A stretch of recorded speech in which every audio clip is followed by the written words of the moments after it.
Bismillahirrahmanirrahim. Alhamdulillahirabbil Assalatu wassalamu ala asyrafil anbiya'i wal mursalin wa ala alihi wa ashabihi wa man ihtada bihadihi ila yaumiddin. Amma ba'du. Alhamdulillah, hari ini Abang Syekh ingin berkongsi tentang macam mana kita hendak menghadapi situasi bila anak kita menangis pada malam hari terutamanya. Menangis dalam keadaan kalau kita tengok mata dia terpeliak ke atas, ataupun mata dia melilau kiri dan kanan, ataupun ada juga kes dia terus menutup mata, kita minta buka pun dia tidak akan buka-buka. Tanda itu bayi ataupun baby itu berada dalam ketakutan. Jadinya apa yang perlu kita buat bila berlaku situasi sebegini? Okey, biasanya petua-petua lah ataupun nasihat-nasihat daripada orang yang alim ataupun orang tua kita bagi sang suami, terutamanya sang suami yang balik daripada bekerja jauh ataupun bekerja di sekitar hutan ataupun tempat-tempat yang dianggapi yang tidak elok lah. Jadi apabila pulang ke rumah, kalau zaman dulu, zaman Abang Syekh yang bawah 80-an dulu, biasa rumah-rumah ni dia ada telaga kan. Jadinya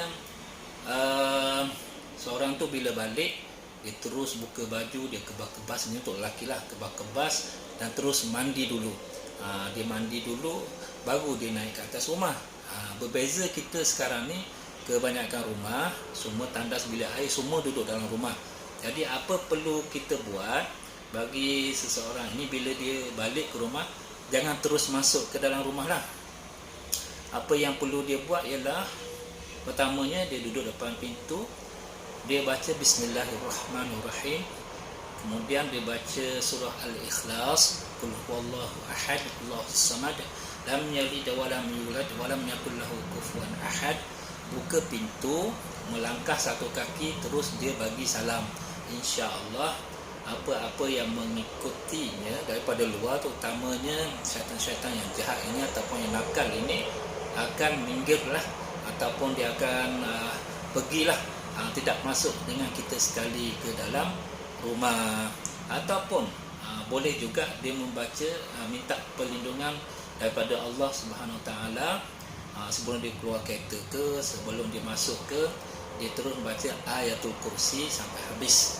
Kemudian dia buka pintu, baru dia bagi salam.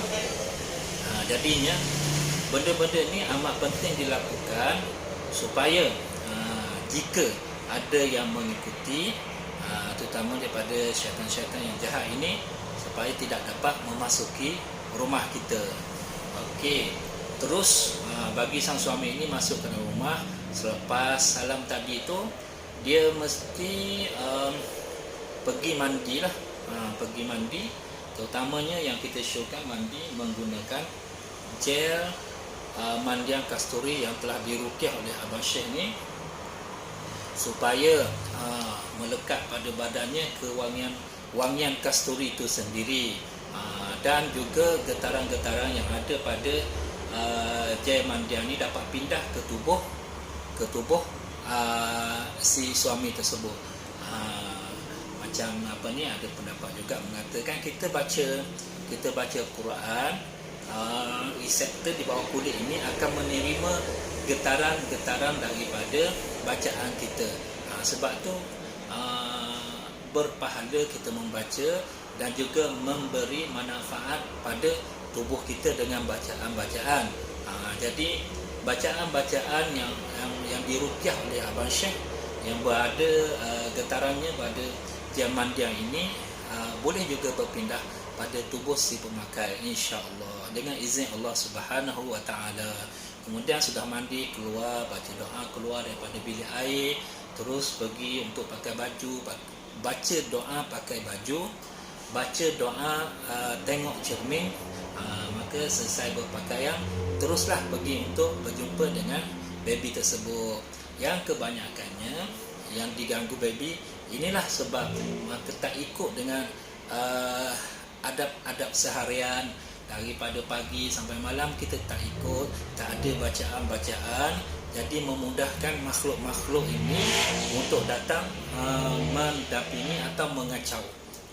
Jadi apa yang telah ditunjukkan oleh Nabi SAW ni adalah amat bagus untuk kita mencari perlindungan dengan Allah Subhanahu Wa Taala. Jadi jangan tinggalkan doa-doa sebegini. Okey. Selesai macam tu.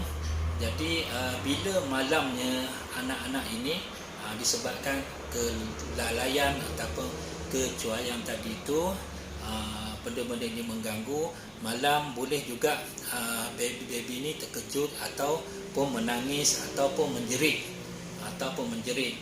Jadinya amalan yang kita buat ialah sebelum waktu malam, yang sebelum ni harian perlulah kita ada sesuatu untuk kita ikhtiar untuk menghindari Abang Syekh syorkan kita mandikan juga baby tersebut dengan jam mandian kasturi ruqyah ni, dengan cara kita ambil pada tangan si ibu, letakkan pada tapak tangan ini, terus ambil air, kita keluarkan dia punya kuil-kuil dulu, baru kita mandikan pada baby.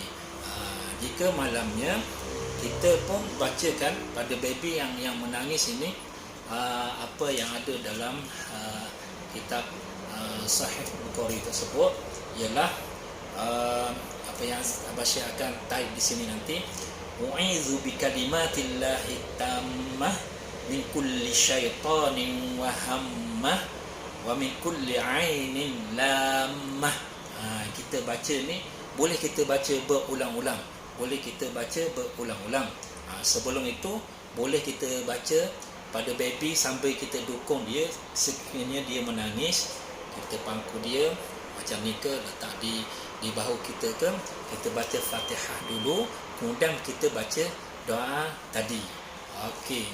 Dan sekiranya kita mahu menambah lagi, juga boleh kita mulakan dengan bacaan Al-Fatihah sambil kita mendukung bayi tersebut.